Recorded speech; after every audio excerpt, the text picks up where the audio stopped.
Good evening, everybody, and very warm welcome to Motilal Oswal Towers.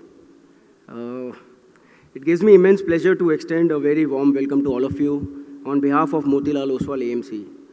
We are extremely delighted to have all of you here for the fourth edition of Value Investing Forum.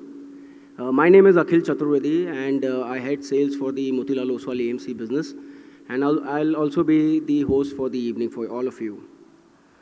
So basically, the Motilal Oswal Value Investing Forum is our flagship event where we discuss the principles of investing in equities.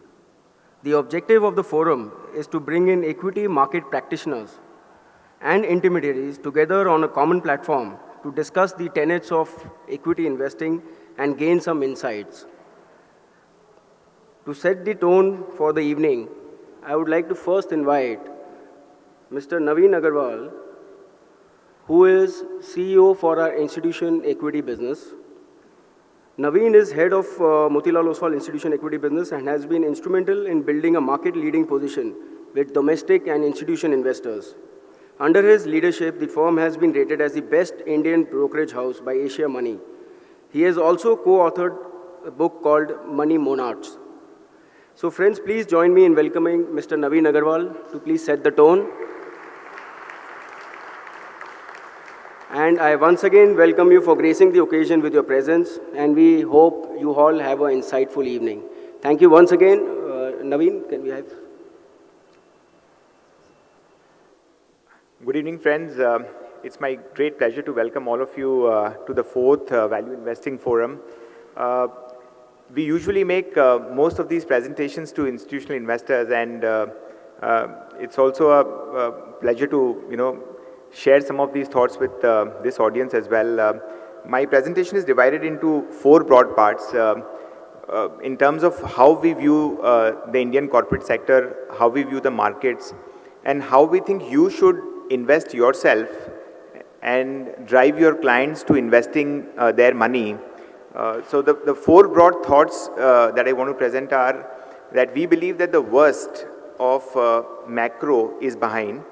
The worst of corporate profitability is behind. We have a once-in-a-lifetime change. I'm sure this is once in a lifetime for everybody sitting in this room, no matter how long you've been investing in the markets, and I'll show you that through an exhibit. I've tried to keep the exhibits very, very simple, not the busy exhibits that we usually present to the institutional investors. And then how we see the future, what do we see the future, and try to not just make this what I feel and how I see things, but link the numbers, the math to how we see things. Just so that every time that there is a hiccup, that there is a news flow, that there is a correction in the market, we all start questioning ourselves. So we'll try and present to you the big picture on why we think you need to basically buy right and really sit tight in this modified era over the next 5 years' time. So firstly, if you look at these exhibits, again, these are simple exhibits. What this shows you is that the GDP growth of India, which has averaged at about 7% over the last 10 years, touched a high of over 9%. And we've been struggling with a sub 5% GDP growth for the last 2 years. Right? Clearly, the objective of showing you the average line is to show you on an average, our GDP has always grown at 7%. We have even grown as fast as 9%, right? And right now we are at a 4.7% GDP growth for the last year and a first quarter GDP growth of 5.7%. So we are well below our potential. We are well below our 10-year averages. So there is clearly upside. And the numbers that you see in the following bars are the estimates of our economist as of now in terms of how he sees the economic growth unfolding over the next 3-4 years' time. Below that, you have the industrial production growth. So while the economic growth came down, this was predominantly pushed down by a complete chaos, a breakdown in the investment cycle. The index of industrial production, which grew at 15% at the peak, actually declined for the first time in the last 30 years. We haven't seen a precedent of the industrial production of a young economy, a young industrial economy like ours, decline in a year. So we saw that happening. In fact, whenever we met with businessmen, they were talking about looking at investing abroad rather than investing in India, given the constraints, given the problems, given the environmental issues, approvals, difficulty of setting up a project. When we met with the capital goods companies, they used to tell us that they have orders, but those orders are now fast converting into slow-moving orders.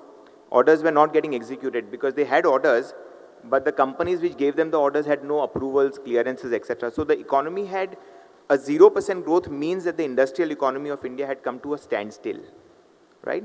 We are lucky to have a large consumption base which kept growing at this point in time, because of which we had a GDP growth of 4.5%, else the GDP growth would have been even worse than this.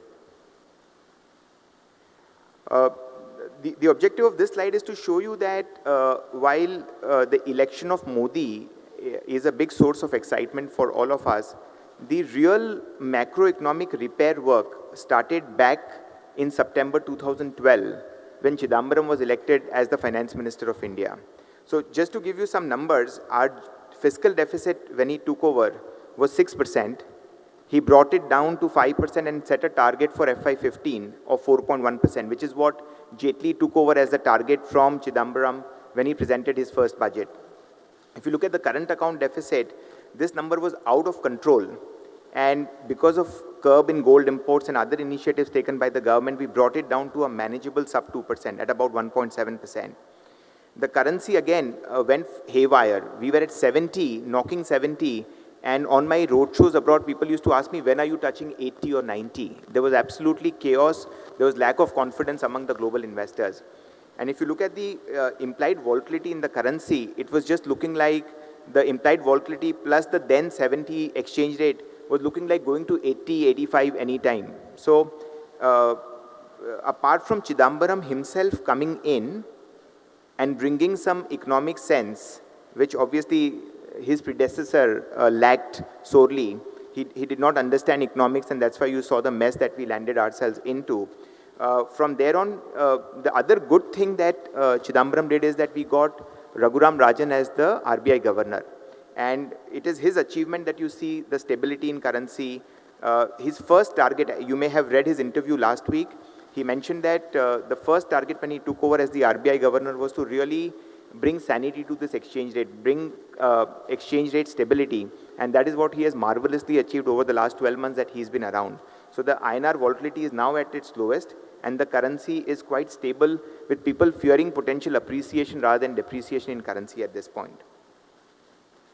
Also, the wholesale price index, consumer price inflation indices were brought down. We are now at manageable levels, and even in RBI's own admission, the inflation indices, both wholesale and consumer price inflation indices, are under control, although still marginally higher than their comfort at which they would be happy to bring down interest rates.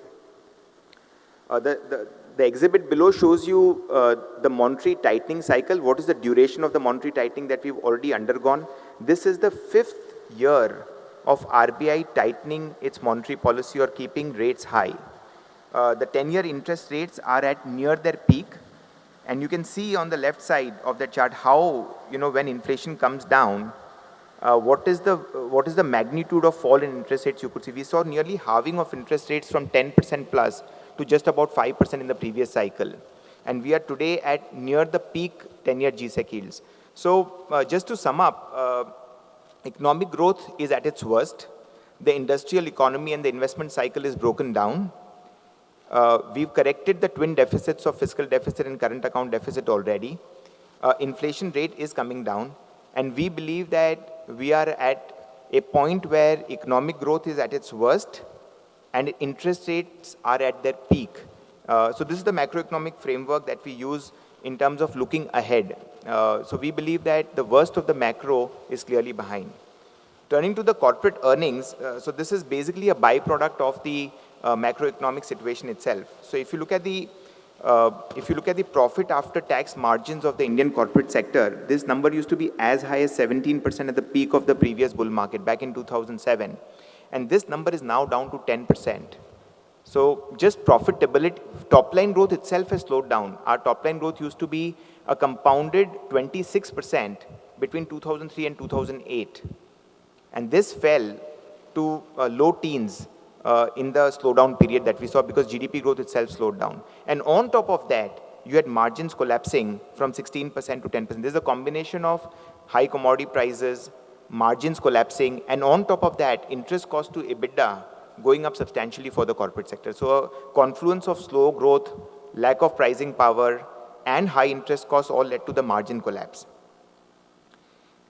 Almost every quarter that I went abroad, with my strategy presentation, meeting up with clients, I had to tell them that now we think that the Indian corporate earnings will be lower than what I promised to you last quarter. Because every company that was making promises in turn to us was promising a lower and lower number. So we started with an FY13 EPS of nearly 1500 rupees. And guess what? We've ended the number at less than 1200 rupees. We promised a profit growth of 18% when we started putting out that number, and we ended with a mere 5%. Turn to FY14. Again, we started with an FY14 EPS number of 1430. And by the time we exited that year, we were at back in September 13, we were at a number of 1289. So this is the kind of, we saw a 20% cut in FY13 EPS. We saw a 10% cut in FY14 EPS. And really speaking, whenever a corporate disappoints, the interest in that company in the market comes down. Whenever a country disappoints, the interest in that country in the minds of global investors vanishes. They think that this country is unreliable, these forecasts are unreliable, and I don't want to invest in this country.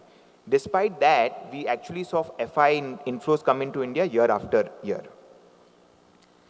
So this is what was the delivered performance over this bear market that we saw between FY8 and FY14 when markets could not cross their previous highs. So earnings of India compounded at a growth of 8%. And because of this weak earnings growth, return on equity fell from over 20% to under 15% for the corporate sector. Some of the sectors that contributed to this poor growth in profits included the capital goods sector, which actually reported a decline in profits. The cement sector, where because of low utilization rate, profits actually declined over a 6-year period. The FY14 total net profit of the entire cement industry was lower than FY8. Same was the case with telecom sector. Same was the case with the capital goods sector, real estate sector, telecom sector. So many sectors where profits actually declined, while there were sectors with established global competitive advantages like the technology sector, like the healthcare sector, where profits kept growing at 20% per annum. You had the consumer sector where profits kept growing at 20%. So there were a few sectors that held us in good stead with a 20% growth, but most other sectors which were domestically linked actually reported a decline in profits. Just to refresh your memories, while this was a sad state of Indian stock markets and Indian corporate performance and Indian economy, just before that we had a 5-year period of a compounded 25% growth. A compounded 25% growth means a doubling of profits every 3 years. So we had a compounded 25% growth in profits. The EPS trebled in a matter of these 5 years from 270 to 833. And I'm sure many of you may have lived the markets at that time. The markets actually multiplied 7 times from a Sensex of 3,000 to a Sensex of 21,000. So a 3 times multiplication in EPS and a 6 to 7 times multiplication in the markets is what we saw in the previous cycle. We believe that what is unfolding ahead of us, and I'm going to show that to you in a little more detail, is exactly similar to the phase that we lived in 2003 to 2008. This is the corporate profit to GDP. This becomes our a benchmark or basis of trying and forecasting or looking at the future. So corporate profit to GDP was as high as 8% at the peak of the previous cycle. It fell to as low as 4% in FY14, so it nearly halved. So the average here is about 6%. So you can see that we are way below the average corporate profit to GDP. And as a consequence, the return on equity, which was as high as 24%, has come down to sub 16%. Now, the third part of my presentation is a once-in-a-lifetime change. So you all have witnessed and have been party to this, election where for the first time ever have we seen a party single-handedly gain a majority in the parliament in the last 30 years. What it means to policy making, what it means to decision making, what it means to growth rates is something that we don't have any precedent for. We don't have, and like I showed you, the 2003 to 2008 period when corporate earnings trebled, markets went up 7 times, and I said, this is what I think will unfold in the next 5 years. I don't have any such precedent to tell you about what will happen when a majority like this is elected. So we have an NDA with 336, we have a BJP with 282 seats, and I'll share with you what this means or what this could mean going forward for us. This unusual outcome in terms of a single party majority was led by the highest ever voter turnout. This is higher than the sympathy vote that we saw post Indira Gandhi assassination. Now, the man who's elected has a stellar track record. So if you just focus on this exhibit, look at the growth rate of Gujarat pre-Modi and the growth rate of Gujarat post-Modi being elected as the chief minister, right? And the growth rate of Gujarat during the period that Modi was the chief minister versus the growth rate of the rest of the country. So if you look at the GDP growth, the exhibit at the top left, the GDP growth of Gujarat during the decade that Modi was the chief minister was 10%. Do we see that happening for India over the next 10 years' time? The GDP growth of India during that period was 7.5%. The agri growth of Gujarat was 6% versus the agri growth of India of 3%. IIP growth of Gujarat 11%, IIP growth of India 7.8%. So on every single parameter that I can show you, Gujarat improved at a faster pace because of the leadership, because of decision making, because of the team that Modi put together. And that is exactly what we think he is set to repeat at an India level now. I was in Delhi last week after our conference, along with a bunch of 25 investors, a lot of foreign investors, and we got a chance to meet with the finance ministry, the roads ministry, the railways ministry, BJP's own leadership. And here are 5 or 6 key takeaways in terms of what this modified era means for the economy.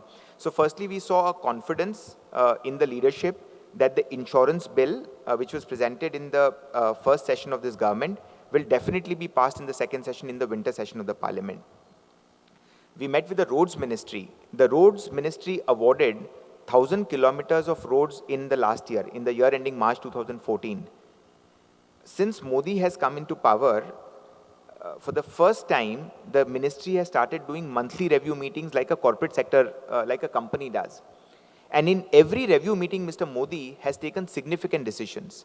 So for instance, just to give you an example, the road ministry told Mr. Modi that we have over 100 projects left where environment clearances have not come through.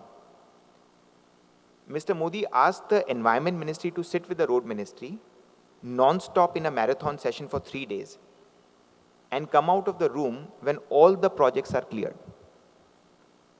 All 100 projects were cleared in a matter of 3 days. In the next review meeting, the roads ministry informed Mr. Modi that we have no authority, we have all the knowledge as a roads ministry, but we have no authority to decide whether the project should be a BOT or a EPC project. Mr. Modi listened in the second review on the request of the ministry. At 8 a.m. next day morning, the roads ministry got a mail that you have this authority from today onwards. Third review meeting, they mentioned that, sir, there is this thing called the model concession agreement.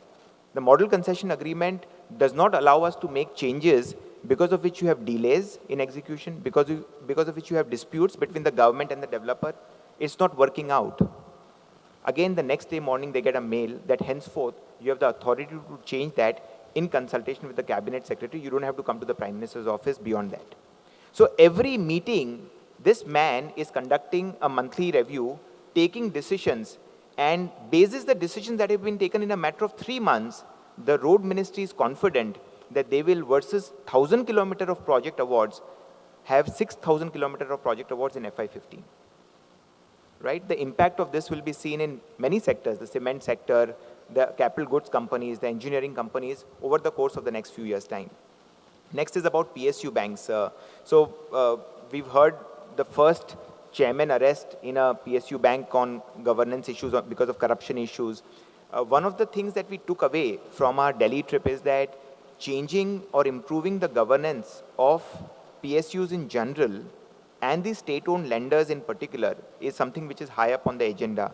And you will see the announcement of a holding company to be set up sooner than later. Next, so whenever any individual or a company, or for that matter, government achieves success, a way of succeeding, they want to replicate that.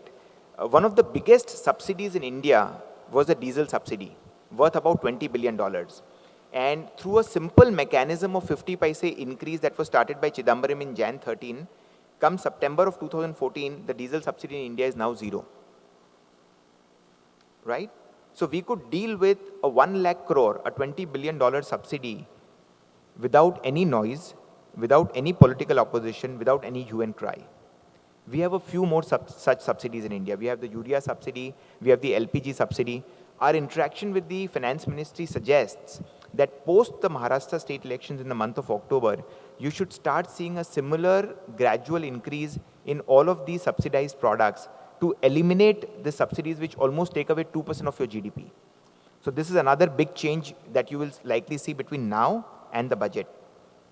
We met with the Railways Ministry. One of the biggest projects that India is executing now is the dedicated freight corridor. And they expressed confidence that over the next 12 months' time, they would have awarded 100% of all the projects that are required to put the Western corridor in place. They've got the financing in place, all of the land acquisition is in place. So net, in summary, while all of us complained, particularly the media complained a lot about the first budget of the Modi government lacking in excitement, lacking in big bang, and just being a continuation of what Chidambaram presented, we understand from the finance ministry that the real big bang is awaiting in the second budget. And the second budget is exactly 6 months from now. The state election should be over in the next, and the result should be out in the next 2 months, 2 to 3 months' time. I personally believe that after a brief period of policy lull in the month of September, October, maybe a part of November, between then and February, you will have a whole hectic set of announcements. Many of them are presented here, including expansion of cabinet, creating more bandwidth, inviting more talent, etc., etc. And we believe that that is something that will inspire a lot of confidence of the global investors and of the local investors. So we believe that this change is significant, this change is real, and this change is something that can materially impact corporate earnings and valuations in a big way. So how do we see the future? So the first leg of the presentation was about how the GDP growth, the industrial growth, the twin deficits, exchange rate, many of those things are now in good shape and we see them improving going forward. The second was how corporate profit to GDP is at 4.5% versus a high of 8%, an average of 6% that we've seen, and we see that improving going forward. So firstly, a little bit about flows. As you can see, the red line below in the chart is the Sensex. And all through this phase, when Sensex has moved from 9,000 levels to 27,000, which is a trebling of the markets already, unfortunately, the domestic investors have been busy selling equities. The same domestic investors, as you can see in the bar chart on the top, put $36 billion into equities in FY 8, 9, and 10. You may recollect FY 8, 9, and 10 with 20,000 Sensex, right? And from 9,000 to 21,000, we've been busy selling the stock that we bought at the 20,000 levels in 2008, 9, and 10, right? We believe this has already changed. Last 2-3 months has already started seeing mutual fund inflows. But there's each one of you is an advisor with assets under your control. I think you'll do a great service by ensuring that we don't repeat what we did in 2008, 9, and 10. We bought at the peak. You will look at the rear view mirror in terms of what returns they are giving. Today, the rear view mirror is showing great returns for real estate, great returns for gold. They're not showing great returns for equities. Right now, they have started showing some returns on a 12-month basis. The 1-year return is 51%, and that's why you've seen retail investors starting to come in. But the biggest service that you could do to all of your clients and to yourself is to pile up, to load up on equities before this whole, trebling of EPS, multiplication of market 6 times that we saw between 2003 and 8 repeats itself over the next 5 years. Because Modi is busy. Modi government is busy. As I showed you, they are doing a hell of a lot of things. And they will do even more things between November and February. And by the time they announce all of those big bang reforms, there'll be a lot more excitement. Analysts will be a lot more bullish. Foreign investors will be very bullish. It will be too late for you to then respond to some of those things. So I showed you the downgrade cycle in EPS. We cut our FY13 EPS by 20%, FY14 EPS by 10%. Since September of last year, which is the last 12 months, we've already started seeing the early signs, the very early signs of EPS upgrade. So we were looking at 1289 rupees EPS for FY14. We are already at 1341. We ended with 1341. For FY15, we were looking at 1476 rupees EPS. We are already at 1532. And I want to highlight to you here that this entire EPS change is led by healthcare, technology kind of companies. As of now, the GDP growth, the fall in interest rates, the improvement in cement company profitability, the improvement in capital goods company profitability, the coming back of discretionary consumption spends is not reflected in this number. All those upgrades are ahead.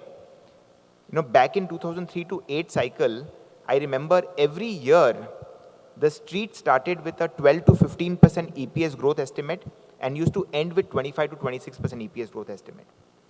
We are at the beginning of that cycle. If you look at the profit after tax margins, we're already looking at 100 basis points uptick in margins over the course of this year. And there's a long way to go to catch up with the average of 12.5 and then to the high of 16.5%. So this is the growth trajectory that we see. I showed you the 25% growth era, 2003 to 8. I showed you the 2008 to 4, 8% growth era. And what we see unfolding now and our current estimates, I mean, our bottom-up estimates right now show you an 18% growth already as we see going forward, comprising of 14% growth in the current year and then about 20% growth in FY16 and 17. This is again interesting. So what I want to highlight to you here is that back in 2003 to 8, while the EPS trebled from 272 to 833, the stock markets multiplied 7 times because the PE went up from 10 times to 25 times. Right? When the EPS growth slowed down and we had a mere 8% Sensex EPS growth, the PE actually contracted from 25 times to 15 times. And we are at 15, 16 times 1 year forward earnings as we stand today. And we are looking at potential upgrade cycle and potentially that 20% growth coming back. We are at a 4.5% GDP growth versus a peak of 8 and average of 6.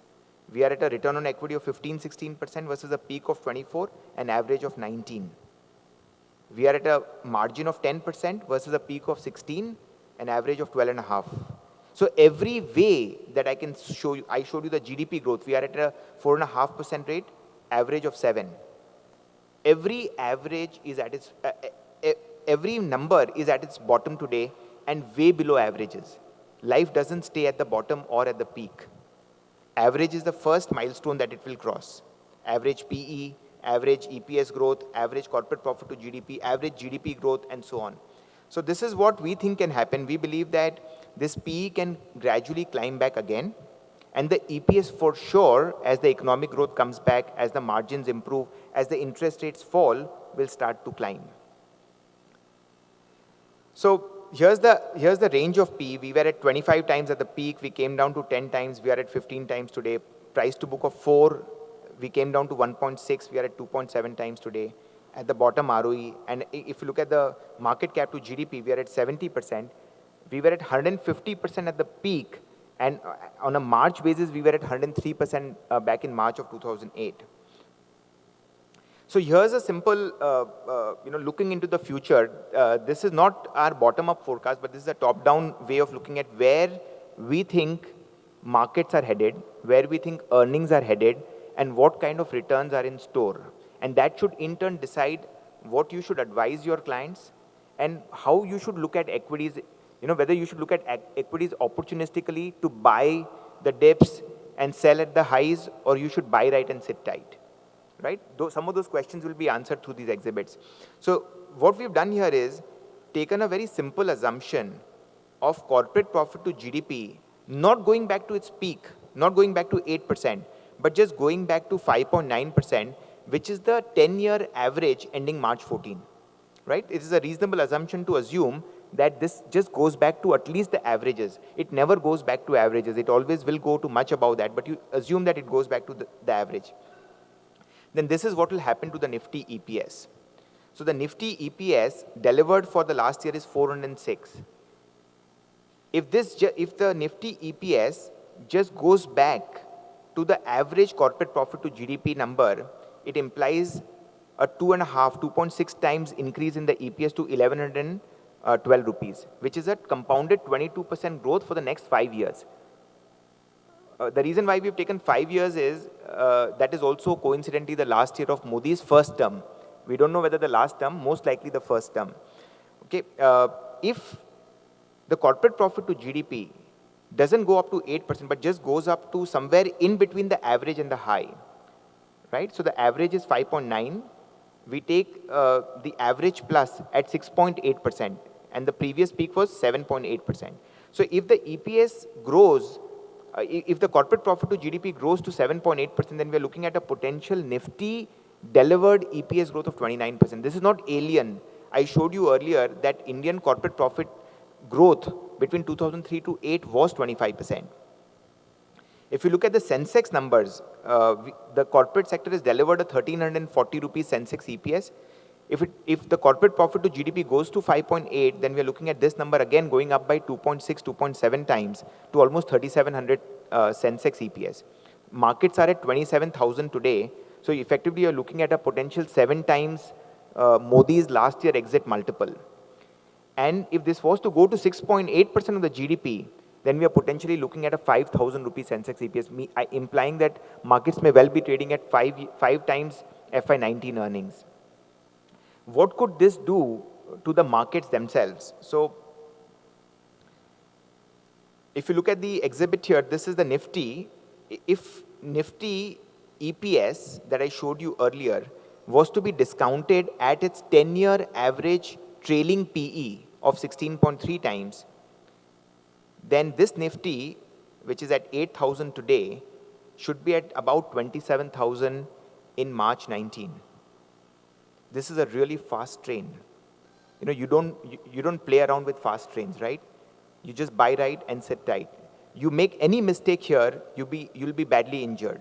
You're out of it for 3 months. That could be the 3 months when it is up 50%, right? And you want to buy, you put your money 12 months later, you can enter at 12,000. 24 months later, 16,000. It's your choice. Most money in the last time came in the peak years, looking at the hindsight return of compounded 25% for the preceding 5 years, right? So even if you don't believe the red line, you know, even if you look at the average corporate profit to GDP and the average P multiple across the bull and the bear cycle, we are looking at something like 18,000 Nifty from 8,000 right now, which is a 20% compounded. So whether it will be 20% or 30% is a matter of conjecture. It will be somewhere in between that. And if you have a good portfolio manager who can add some alpha to this market performance, then you can potentially get better than these returns, right?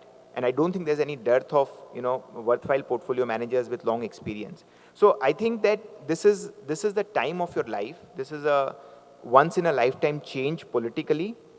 I think that will translate into a once in a lifetime change in the economics of the country, in the economics of the corporate sector. While I'm constrained to use averages in showing you all these graphs, you may see the peaks potentially coming through as well. The averages themselves look very exciting. To me, a 20% market return, a possibility of a 30% return. If I took the peak numbers, this will go up to 40% compounded return, which means doubling every 2 years. What I also want to highlight to you is that there's a phase of discovery of the markets when people are skeptic. You're not sure whether this is here to stay or this may just go away, right? We are in that phase, early phase, where we don't know whether GDP growth will come back to 8 or 9%. We don't know whether corporate profit to GDP will come back to 6% or not. The domestic investor is hesitant today. He has not made up his mind to open his purse strings for equities. He's still thinking, right? The later you make this decision, the bigger price you pay. The 12-month cost of investing today versus one year ago is already 50% at a market level. And there are many funds which have given 60, 70% return. That's the price. So all I can tell you is that when you know that there is a jackpot, the jackpot will be upfronted. This return will not be 20% equally. This is not like a bond, a 10% bond which will give you 10% interest coupon per annum for the next 10 years. Once the cat is out of the bag, once the story is well understood, excess returns will be taken out. Today, we don't know whether consumer discretionary demand will come back. We don't know whether capital goods companies will again show that 30% growth that they showed back then. We don't know whether Maruti car sales can grow. They have declined for the last 4 years. Once these things are known and start getting factored into these EPS numbers, you will see those upgrades of 10 to 20%. We've seen a downgrade of 20%. Then you see the upgrade of 20%, right? So those are the things that are ahead in our view. We think that this is really a truly exciting time for the markets. It is very risky to stay in any asset class other than equities at this point in time. It is very risky to time the markets. So we believe that the only thing that will work in these markets is to buy right and sit tight. Thank you.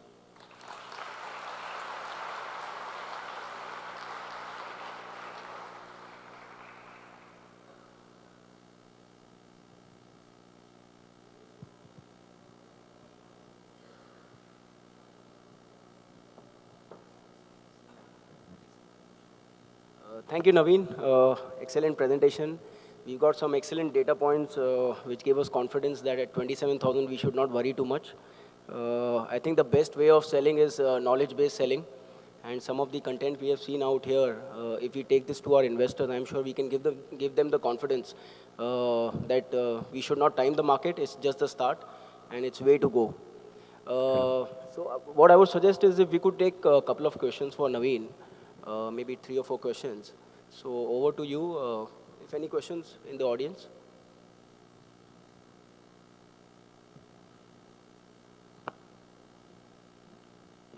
Any questions? Vikas.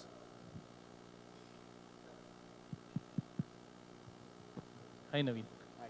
Navin, you've given the possibilities. Now give the probabilities.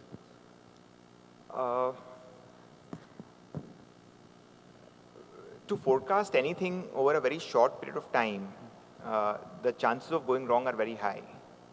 But to forecast anything over a long period of time becomes an equally easy exercise.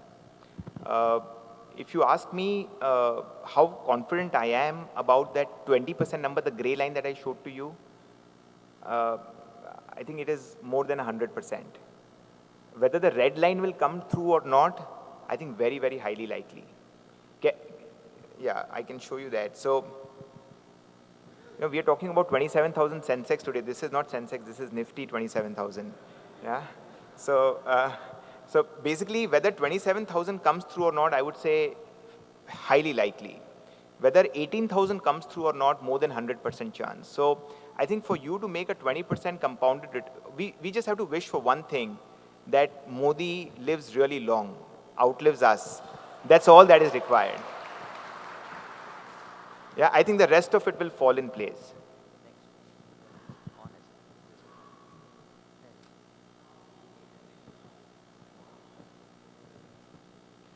We have example of India when despite UPA 1, despite a weak leadership, we had a compounded 25% performance of earnings. I showed you by the way, here I'm talking about a 30% market performance. The market performance from 2003 to 8 was not 30%. It was well above 30%. Here I'm showing you a potential Nifty or a Sensex EPS growth of 22%. The delivered growth back then was 25%. A weak leadership, just the global tailwind gave you that kind of a growth. Here we are talking about potentially one of the world's best leadership. As per my conversation with international investors, this is potentially one of the world's biggest and the best leadership change.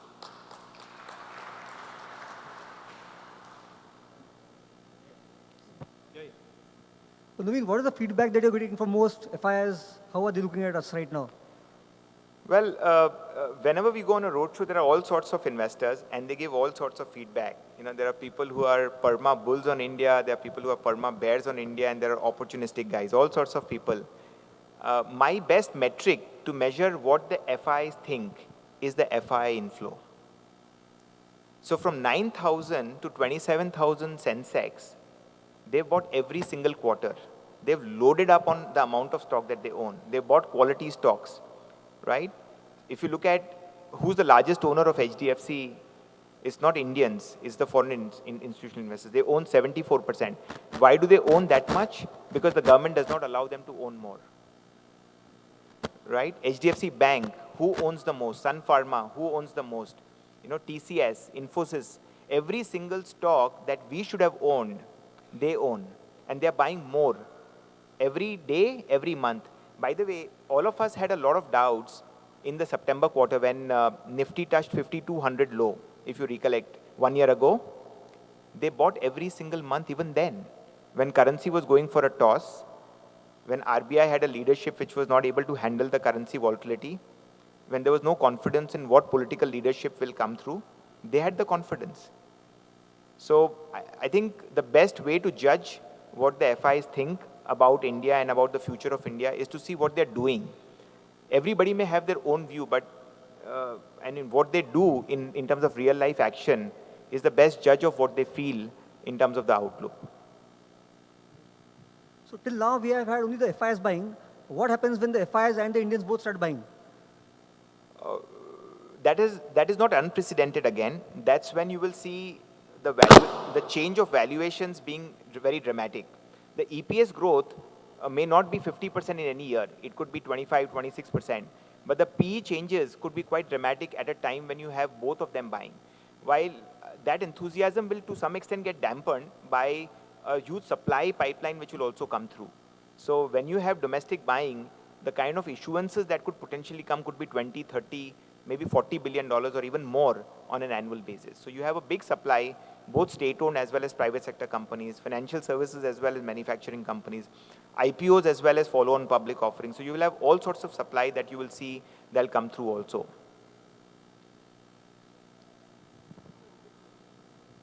Hello. We'll take the last question. Yeah. Many of your projections. So there's one person there. Okay, second last.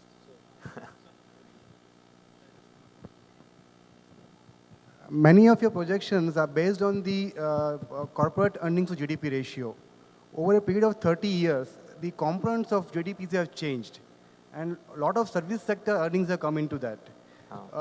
I don't think that's factored into your projection in that. Yeah, so if you look at the, actually you're absolutely right, there is a lot that has changed.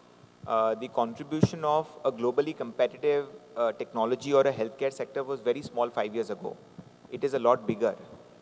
The share of consumption companies in these earnings has expanded.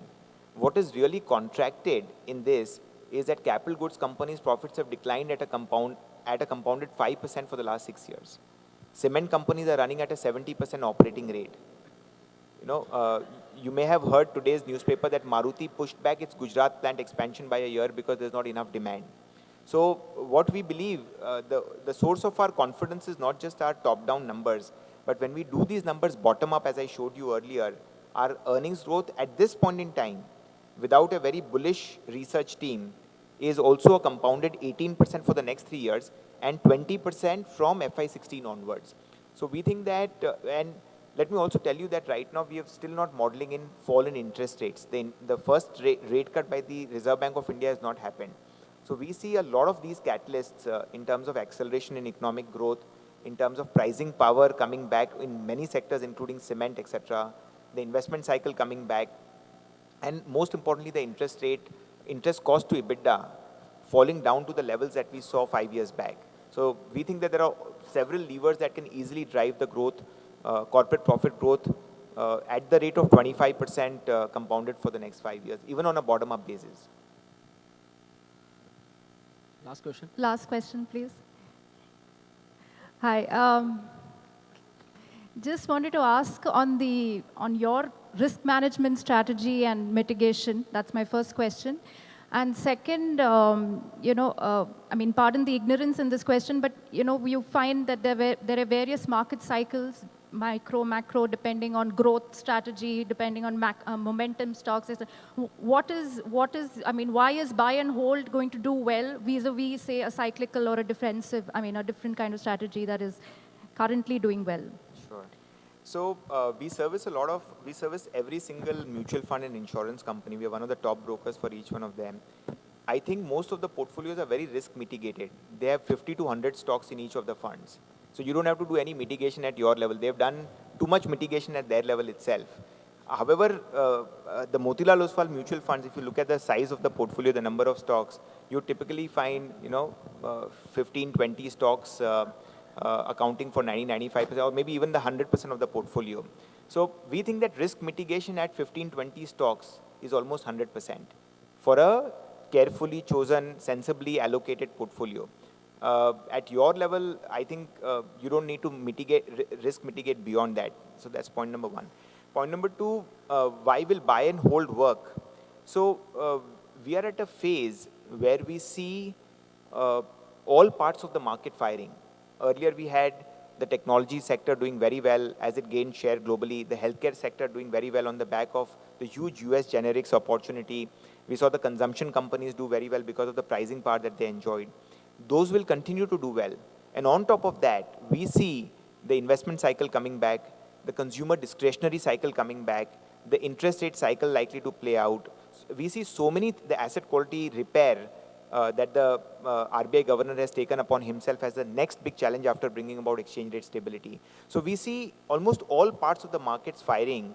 And at a time when you're looking at a potential worst case 20% return and maybe even a 30 to 40% market return, I think the risk of staying out is a lot bigger in the market. So if you potentially stay out of the markets for, let's say, 6 months' time, markets are up by, let's say, 30%. Usually I have found people finding it very difficult to get back into the stock which went up or the markets which have gone up. And that's why we would advise you to, again, buy right and sit tight. One last question. My question is related to this Fed and RBI fiscal policies.